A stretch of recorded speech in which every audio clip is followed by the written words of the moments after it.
Fail मारिला Elon Musk space X स्टारशिप्र उत्क्षेपण। स्टारशिप्र सप्तम टेस्ट फेल मारी आकाश ही खंड खंड हो भांगी जली पड़गला। भारतीय समय अनुसार जनवरी 17 भोर 4टा बेले टेक्सासर बोका चिकार रॉकेट लॉन्च करा।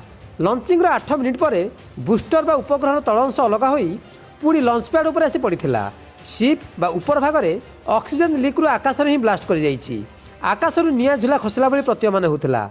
स्टारशिप स्पेसक्राफ्ट और सुपर हेवी रॉकेट को मिलित भाव स्टारशिप कहुए। स्टारशिप रे 6 रेप्टर इंजिन लगी थाए।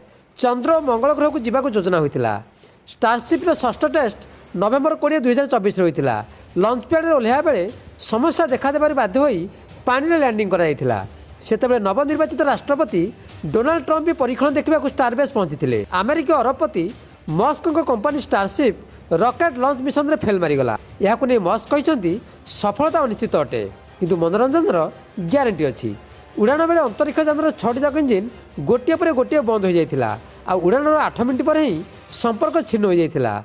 मस्क योजना था जे स्टारशिप रे वास्तविक स्टारलिंक्स लॉन्च करा तापर अन्य सैटेलाइट्स और अंततः क्रूज पर यह परीक्षण करा। नासा भी चंद्र अंतरिक्ष यात्री को ओह्लैवा स्टारशिप एक जोड़ा को संरक्षित रखी। स्पेसएक्स यह लॉन्च करने आगु 10टी डमी उपग्रह सह प्राक्ट करथिला। ता सत्वे भी उत्क्षेपण विफल है।